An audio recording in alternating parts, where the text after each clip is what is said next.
This is Learn It from an 80s Song. I am your coach, Patricia Freiberg. Hello and welcome to Learn It from an 80s Song. Today we have the privilege of introducing you to Annette Gray. Annette is a global leadership coach, facilitator, and speaker.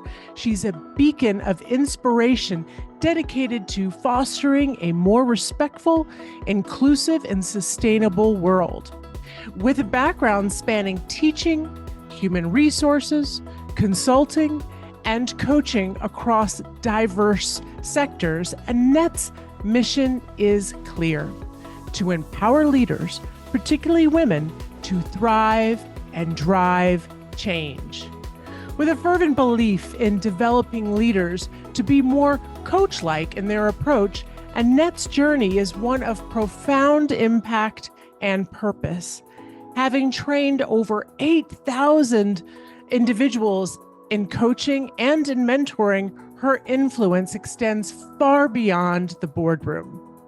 But Annette's story doesn't stop there. Outside of her professional endeavors, she is an avid ocean swimmer and is a dedicated mentor, sharing her passion for the seas through her volunteer work with the Can2 Foundation.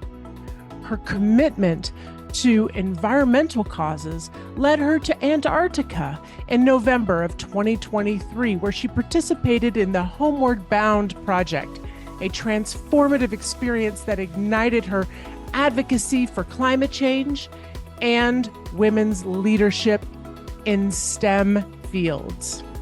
Good morning and good evening, Annette. It is so great to have you here from the land down under. Thanks for joining us today. Thank you so much, Patricia, for this opportunity. I really look forward to the conversation. Yes, so it's winter here in Switzerland, and in Australia, it is summer. How has your summer been? Well, it's been not as good as it normally is because I injured my thumb and had to be out of the water half of it. So only 4 weeks ago did I get back into my happy place, the ocean. So I'm cramming now. I'm getting a lot of ocean swims in before the summer finishes. Oh, well, I'm so glad to hear that you're on the mend. And I know that ocean swims is very much part of your life. And I want to hear a little bit more about that as the show goes on, because I can only imagine what that's like in Australia. I've never been to Australia. That's on my bucket list. But you're in Queensland, correct? No. I'm in New South Wales. So in Sydney. In Sydney. Yeah. In Sydney. Okay, very good. Wow. Okay, super. Well, this is the part of the show where we have the big reveal as to what song we're going to be talking about today on the show. So, without further ado, Annette, what is the song that best resonates with the story you're going to share with us today? Can I get a drum roll, please? Annette, what is your song? It is We Are the Champions of the World by Queen and Freddie Mercury. And yeah, it so resonates. And actually, I realized there was a connection when I was 14 as well. So it brought back memories for that as well. Oh, really? Oh, that's so fascinating. Well, you picked such an amazing song. And what was it about when you were 14 that it resonated with you?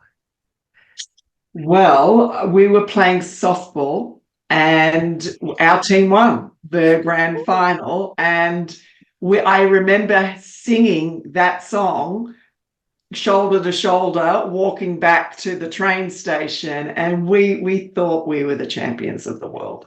And I only remembered that after we'd had a conversation a few weeks ago. I went, that's why I love that song so much. But it relates to a current story. Yes. Well, it's so interesting that you said that shoulder to shoulder, because I just was in Austria skiing, and on the last night we went to a fantastic après ski, and We Are the Champions came on, and then of course everybody's got their arms around each other singing in all different languages. So we had Italian, French, German, English speakers, every language you can imagine in this place in Austria, and to hear everybody together unified and singing. And what's so interesting is that is exactly what Freddie Mercury wanted of the song. When he created the song, he wanted to create a unifying song that he could play at concerts. And this song was released in 1977. And while it was released then, it was incredibly important in the 1980s because of Live Aid. And Live Aid was there. They made a concert to benefit the famine in Ethiopia. And this was occurring between 83 and 85. And this concert was to help feed the hungry. And it's just so fascinating that the song over the years has been so important to unification. And that was exactly what Freddie's intention was. And it still is today. You hear the song everywhere you go it was a chart topper. So it was number 2 in the UK, and then it hit on the Billboard Hot 100 in the United States. It hit number 4. So this song was very much a huge chart topper in its time and continues to be. And it was from the album News of the World, and it was written by Freddie Mercury. Great song. Yeah, I love it. Yes. Yeah. So tell us a little bit about your story. Sure. So why this resonates so much for me is recently I went to Antarctica with a group of 88 women and women in STEM. And it was the last part of a leadership initiative that was developed by Homeward Bound, a not-for-profit organisation has been doing this work for the last 8 years. And I have been a leadership coach on the program for the last 7 years. And as it turned out last year, because they were doing catch-up voyages to Antarctica, that they had some spare places on the ship. So they put it out to other people, and particularly the coaches, to say who would like to go. And it's been on my bucket list for a long time to go to Antarctica, and then to do it in this way with 88 of these incredible women around the world. It just added a whole nother dimension to it. And so that's why I chose this song, because having seen Antarctica and how pristine and beautiful it is, it just hit me deeply around, we've got to take care of this world. If we don't take care of Antarctica, that's where all the weather patterns start from. And if it melts any further than it has, and there was a lot less sea ice apparently this year than there has been, if it keeps melting, that means a lot of countries will be underwater, because the sea levels could raise by 60 meters if Antarctica melts. So that's why this song really got me in the heart around everyone needs to take care of the world, and particularly around climate action, and all doing our bit to help with this crisis. Yes. Wow. First, I have so many follow-up questions in my head right now because it's so fascinating. I'd love to hear, as we're stepping into this, what is Homeward Bound and how did you get involved? Like, was it sustainability that drove you to want to get involved? Because you've had such a robust career as a solution-focused and leadership coach. What was it that led you to volunteering for Homeward Bound? Sure. Well, I'll start with what is Homeward Bound. Yes. It's a Women in STEM Leadership Initiative.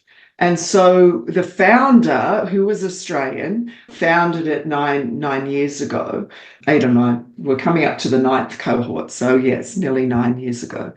She had a dream about taking women to Antarctica because that's the place that's most being impacted by climate change, and to see it firsthand, but also around women in STEM don't get access to leadership development. And so this was her way of, particularly it focused on women in science to start with, of helping these women have more of a voice around climate change around the world and to build their confidence in leadership, in visibility, in well-being, and climate action. So this was her project that she started, and now the goal is by 2030 that 10,000 women have been through the program. And so up till now, it's been 100 women each year. And I've been a leadership coach on it because they actually put it out in the early days to coaches that are familiar with this feedback tool called the Lifestyles Inventory, which is a leadership profiling tool that it's a 360-degree tool which gets people to respond on the person as well as they do a self-assessment. And they put it out to coaches who are considered lifetimers of using this tool. And I've used this tool for 22 years now. And so they're getting the coaches that know the tool very well to be the leadership coach for the women for a number of sessions to work on their leadership and understand their leadership and how they can be more constructive and collaborative in their leadership. And that's what we need today, that leadership is shifting for us to solve some of the complex challenges that we have, particularly around sustainability and climate change. We need a different form of leadership. And this is where this tool comes in. And this is where these women are learning about themselves and how they can have more of a voice and have more confidence to speak up and actually influence things in all different areas of STEM. Yes, that's so fascinating that you say that, because, correct me if I'm wrong, but STEM historically has been mostly a male-dominated field, as I understand it. Yes. And yes, and then therefore it must be hard for these women who are pioneering in their fields and coming in. So what an incredible program that you guys have put together, and what an amazing thing that you got to go and that there were extra spots for you. It was meant to be. I think so, because doing it in this way added so much to the richness of the experience, because I was able to have amazing conversations at breakfast, lunch, and dinner that were with these incredible women who half of them have PhDs, yet they're not being heard because they're of minority. And I'm thinking of some of the sectors that I do work in, which is construction and infrastructure. 12% of women make up the sector. So it's hard to have a voice when you're a lone voice. And Yes. So what the outcome of going to Antarctica that I've been really surprised about, of how powerful it is that we're all on a WhatsApp group together. There's 88 of us. So you've got a brains trust. You've got your cheerleaders that are helping you out when you are on your own. You're the lone voice. Then you can have this instant network that can be your cheerleaders to pick you up and help you at different points. I was not anticipating that. Yes. Wow. What an amazing experience. And the lens in which you saw all of these women who, have advanced degrees and in the area of the sciences and medicine, as I understand it, because it's STEM with the double M, right? So yeah, science, technology, engineering, maths, and medicine. And yes. Medicine. Wow. I mean, how incredible. And then to see Antarctica through their lens. I mean, for them, it may have been their first time going as well to Antarctica. Oh, yes, nearly all 88 would have been first time. There were some scientists who do work down there that came with us who were part of the faculty who ran the program. And so that was really insightful, getting their input and their experience of changes that they've seen. So you heard firsthand accounts, and that's why it hit me so deeply. It was like, I need to do something here. And how can I influence in the work I'm doing with the leaders I'm working with to open their eyes up to, we all need to take responsibility here. Yes. And what better way of doing that is to getting women involved. And I mean, here we are getting ready for March, International Women's Month.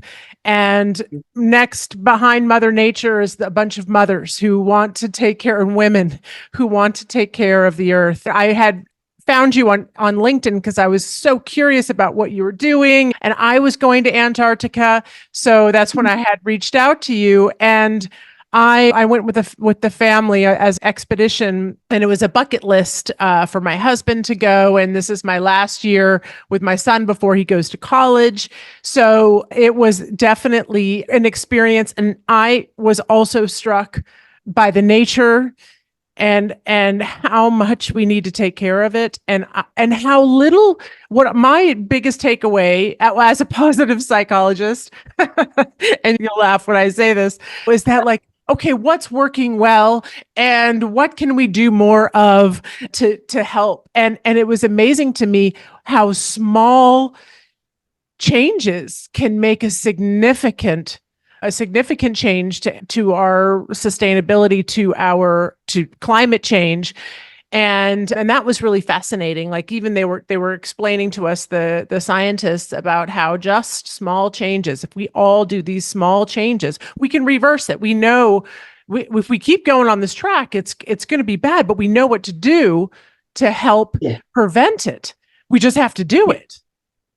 Exactly. And that's what was sparked in me, of what can I do at an individual level and influence my family around what we can do.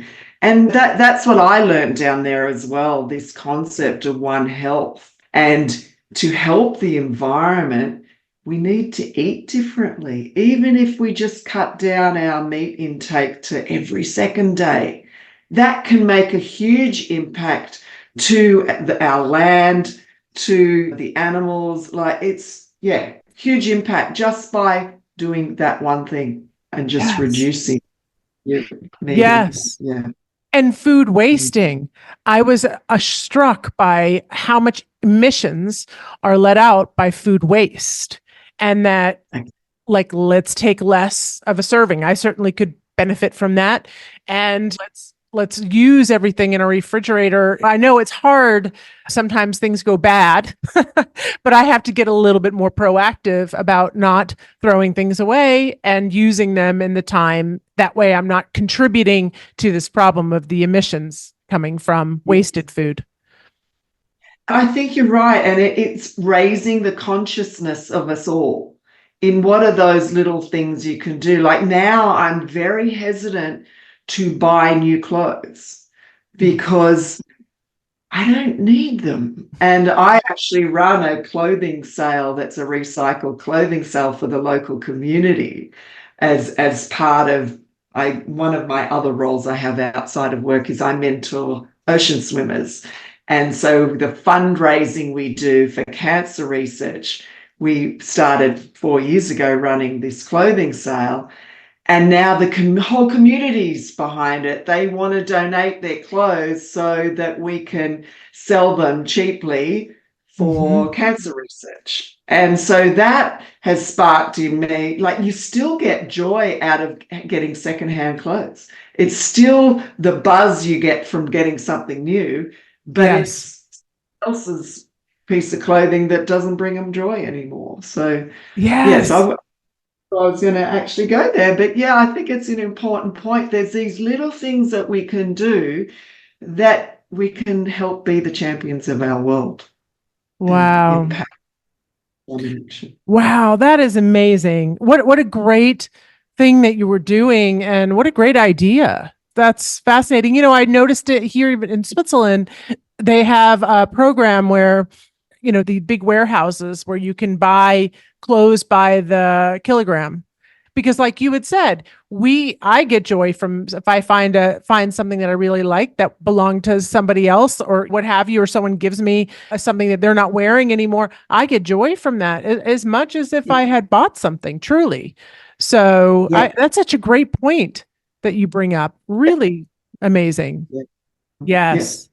And that hedonic treadmill, as we know, is very short. It has a very short life.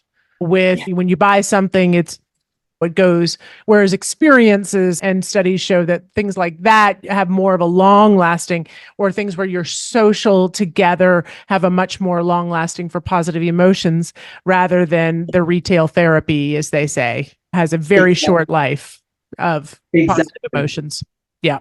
I love this conversation. And it's funny that like what you think a conversation, that's what I love about this podcast actually, is what we think we're going to talk about. We do talk about, we get to all the points, but then we get so many other amazing nuggets. So, and I think you bring up such a great point, just what little things can we do to make a change, and raising that consciousness, and what better way to do it than with women. Women will get the job done. We always do, right? Yeah, exactly. Oh, so good. So with that, I'd love to talk about your strengths, your VIA strengths. That's what we talk about on this show. And you have such an amazing package of strengths that I've noticed here. And if you don't mind, could I read out your top 10 here? Sure. Yes. So number one, and you can hear it, and I can already hear it, and what Annette has been saying here, appreciation of beauty and excellence. So I can hear as she's talking about nature and talking about Antarctica, how much of that is already coming through. Creativity is at number 2, and love of learning, number 3, honesty coming in at 4, 5 is fairness, 6, perspective, 7, curiosity, hope, self-regulation, which is very rare to actually have up top, by the way. And number 10 is social intelligence. So with that, I was noticing on your LinkedIn that you had the most photo, and clearly you were appreciating beauty and excellence because, well, there were 2 that you had on LinkedIn. You had the first one, which was you were at the right time in the right place to watch an iceberg flip over. Yes. Can you believe it? We're in the Zodiacs. No, tell me about it. Tell us about it, and then I'll tell you the second one. Go ahead. Sure. So we were just cruising around on the Zodiacs, and it was just incredible inlet that we were in, and it was so beautiful because it was right as the sun was going down. So the beautiful colors and everything. And we went around this iceberg, and then suddenly our tour guide, who we had in our Zodiac, she was steering it. She said, "Just watch that iceberg. I think it's going to flip."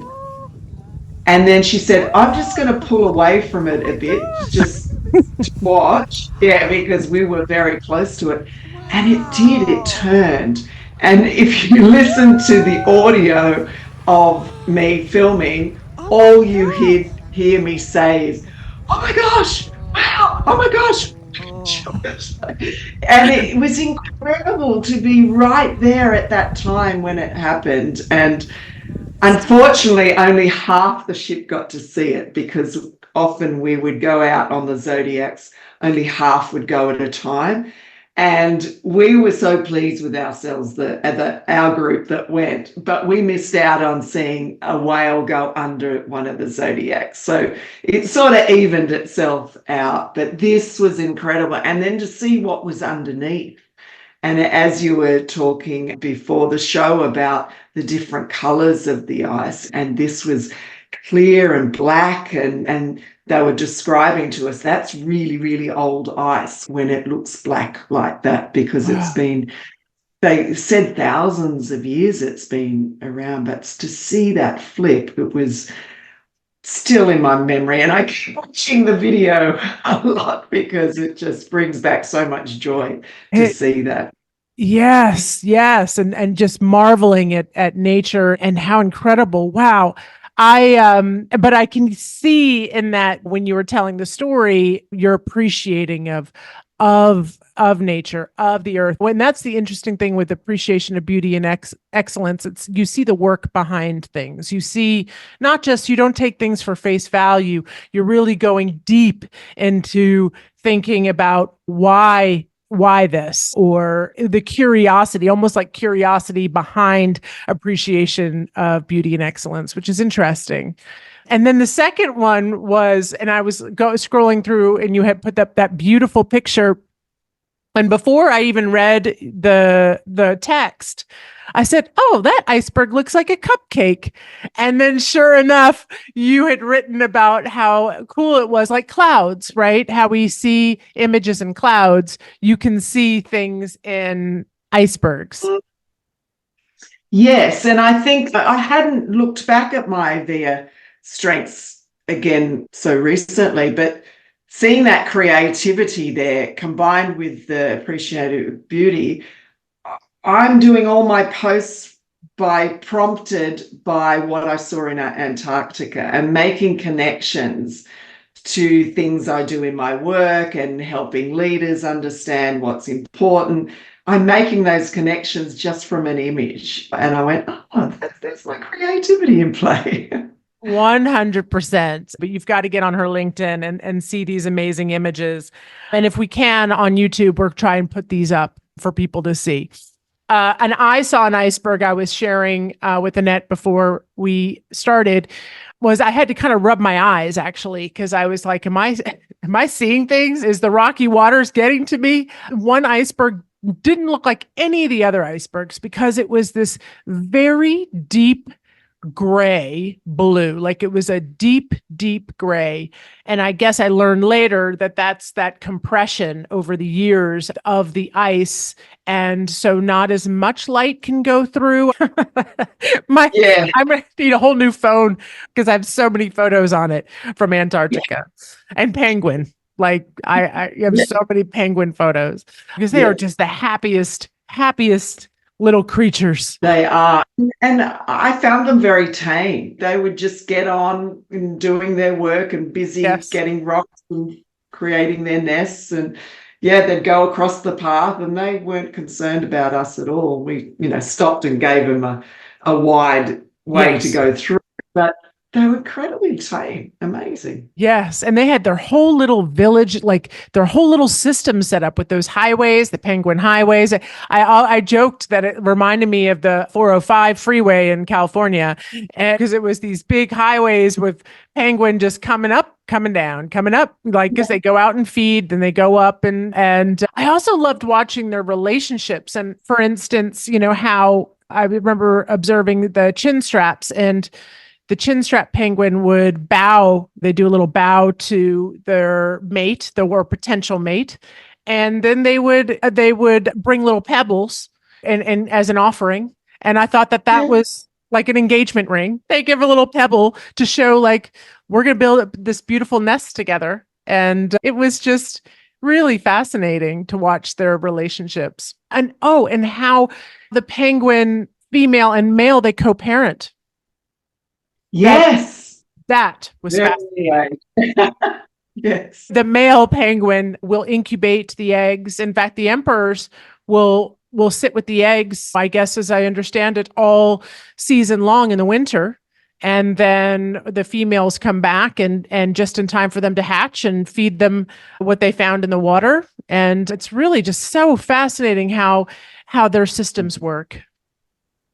Yes.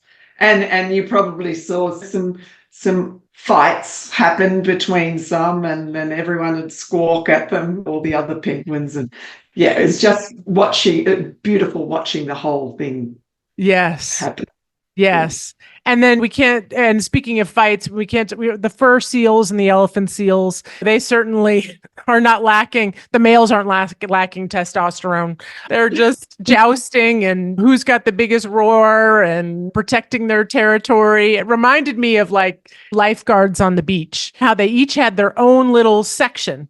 And the fur seals, if a juvenile or someone came into or another male came into their section where they would have their lifeguard stand with their harem of women around, then they would go after them and then clear the area, clear the space. So I was like, wow, this is super fascinating to watch nature. I definitely felt like a guest in that land. Yes. And that's what is so beautiful about Antarctica. No one owns it.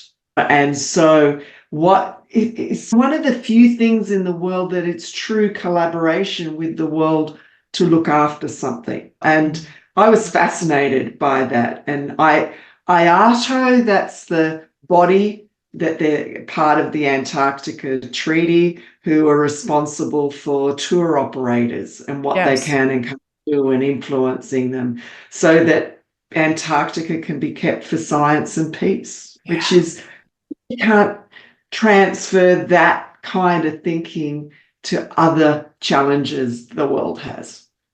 So amazing you brought that up. And you really did feel that there. You could see, from what I understand with the research, all these countries working together. They have their stations there, but they're all working together for the common good and the common goal of helping save this seventh continent. Exactly.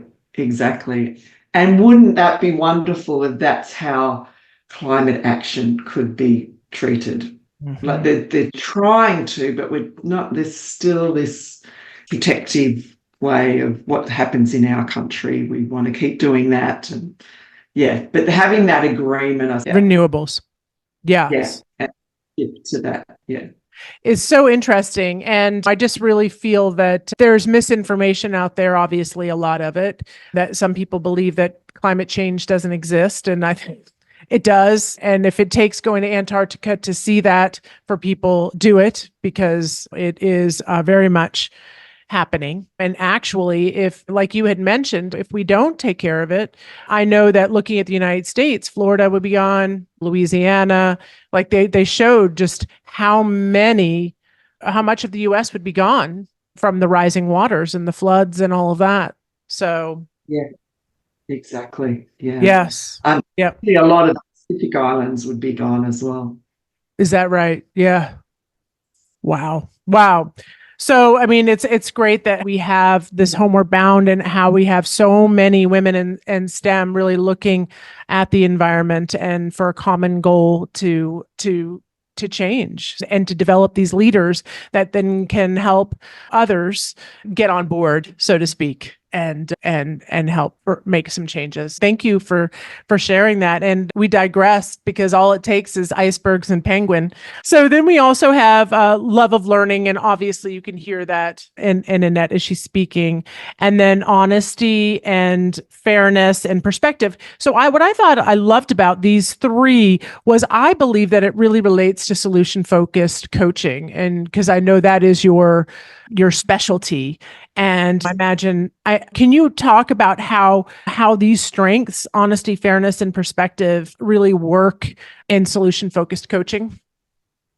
Sure. So I came across this solution-focused approach to coaching. It actually came from the therapy world. It was solution-focused brief therapy.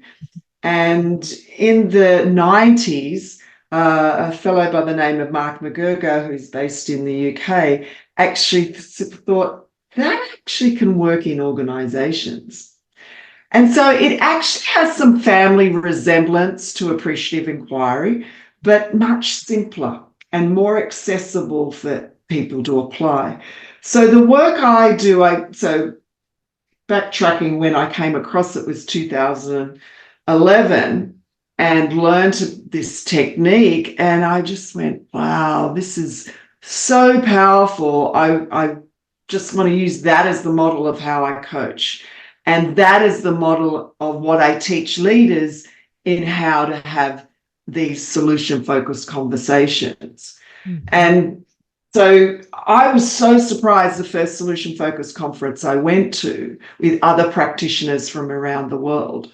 I put up my hand to present at that conference of a case study of work I'd done around changing a culture of a school. And we did that so rapidly just by using solution-focused techniques. They gave me one of the bigger rooms. So there was no pecking order of who's been in, knows more about it than another. I was brand new to the approach, but they gave me one of the bigger rooms to present in because everyone was in breakout rooms. And I thought, wow, I like this community because they're very humble, they have beginner's mind, they look at what you've got, what strengths you've got that they can bring out even more. So it was a very accepting community of practitioners. I went, I want to hang out with these people more because I could learn so much about how do you enter into relationships with organizations or with leaders I'm working with, either one-to-one or group, that they come with so many strengths. And that's why I love the VIA strengths as well, is that people aren't a vessel to be filled up. Learning is about, it's an inside-out job. It's not an outside-in job. And that's what this approach takes into account. And so as a leadership coach in how I work with people, either individually or train them in this approach, I want to know what they know. And I want to bring out their brilliance. Wow. Right, and let them hear about what, because so many people, as you probably know in the work that you do, are not self-aware. And if you help bring out that self-awareness, they go, oh, actually, what I'm doing now is similar to what the similar situation I had before. Well, what did you do then? How were you able to manage yourself through that? What seemed to work? And then they go, that's right, that works. So let's bring it out here. So there's no telling. Yeah. I'm just helping them discover what's going to work for them in their context. So I do that in training leaders to be more solution focused and use this wonderful model that a practitioner in Toronto, Canada developed called the dialogic orientation quadrant. And it's just a neat 4-quadrant model. And it helps people with how do you shift from the problem talk and what we call the problem pass, because most people bring a problem or an issue to the conversation. So in a coaching conversation, it's often, I've got this issue, I've got this problem. How do you redirect it to, so what is it you want instead? I don't need to know all the detail around what's wrong. Let me hear a little bit. So we're not problem phobic, but what is it you want instead of that? That doesn't sound like that's going so well. What is it you want instead? And how would you know you have that? And what difference would that make to you? And so we shift them pretty quickly to what is it they want, then what might that look like in concrete detail? So what is the preferred future you're moving towards? What would others notice in you if you were more collaborative in your leading or whatever the topic might be? And you help them create this picture of what are they aiming for rather than stuck in what they don't want. Yes. And so that's what I help leaders understand. How do you shift the conversation? And how do you notice the uniqueness of the individual team member you have? Because we all have our uniqueness that we don't seem to tap into. Absolutely. Wow, that's such a great description and really amazing work that you're doing. And it's funny when you said inside out, that's honesty. inside out is honesty. It's not just about, people think honesty, you're being honest with others, but no, it's about being honest with yourself also. And it's interesting that that is what drew you really to this work, and the people around you, how they have the humility and with that honesty as well. And then perspective. So then you're also bringing in the fact that you're helping people shift perspective, and that's in your top strengths as well. And looking at things from a solution, what would it look like if so you're already changing that view or helping them shift in their brains that perspective. And then, of course, fairness. That came through when you were talking about the conference as well. Just the way everyone brings these skills and this collaborative nature. And with that, really brings in just that fairness, everyone together, working together. It's really interesting. Yeah. And that it probably doesn't surprise you why I'm so into gender equality, because that's what's fair. And we need to create this world that's more inclusive and respectful of all.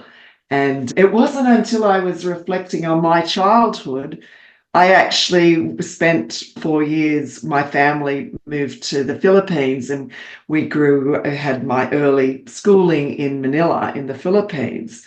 And that was a diverse culture that I was mixing with. And so I didn't sort of link to what they call a red thread. I don't know if you've read Marcus Buckingham's Love and Work. It's my top favorite book at the moment. And he talks about, for people to love their work, they need to know how they do their job, their uniqueness about how they do their job. And again, that's a role of leaders to help bring that out of people, that inside out way of learning, rather than go off to a course and you'll just be filled up with knowledge. This is about notice your uniqueness. So I was noticing I had a very diverse childhood, with German boys living next door, Japanese on the other side, Swiss on across the road, because it was an expat community. But I got that taste so young, and it was like, I'm always trying to recreate that going forward, that inclusive, respectful way of living. Yes.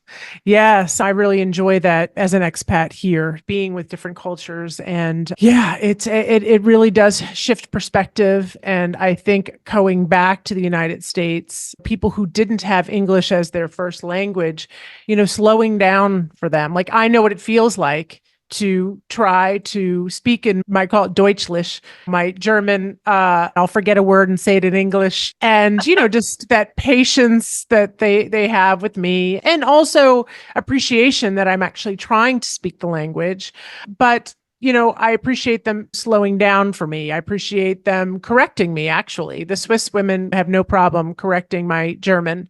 And that's okay, because I it's done out of care. Wanting me to learn the language, and I don't see it as a negative thing. So it's interesting that you bring that up. If you had one key takeaway for our audience, what would that be? Like an action item that we would give to our audience?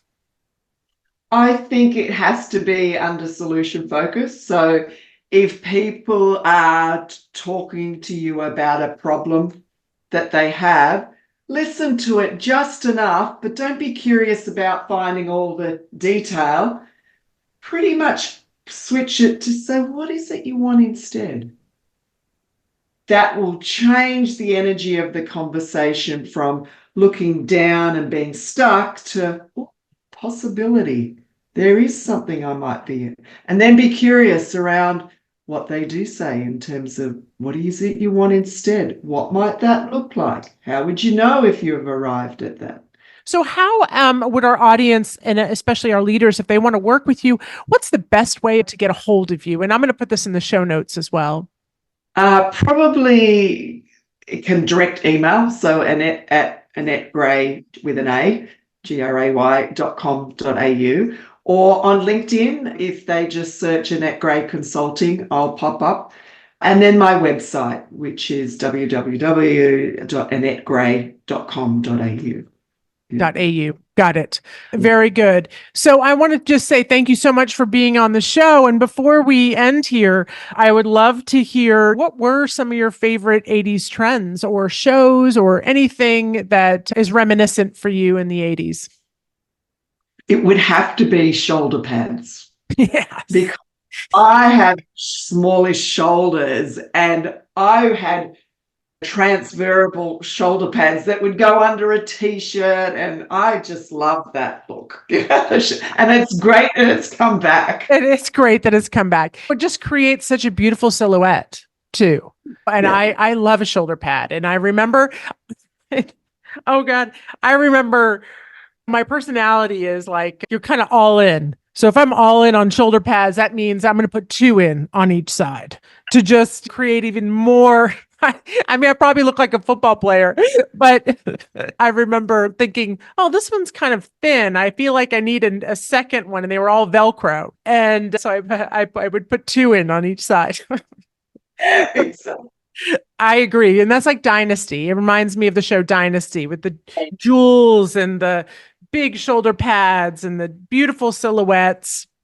Yes. And the permed hair, the curly, I had the permed hair. Yes. Yeah. My hair was naturally curly. And so I would really go to town on the mousse to the point that you could break it. So much mousse. And blow drying it upside down so it could be really bigger. Big. Yes. Like the bigger, the better. right.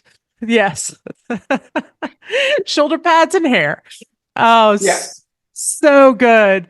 Well, I just want to thank you so much for sharing your wisdom. And all right, Annette, what would be your favorite jingle of the 1980s?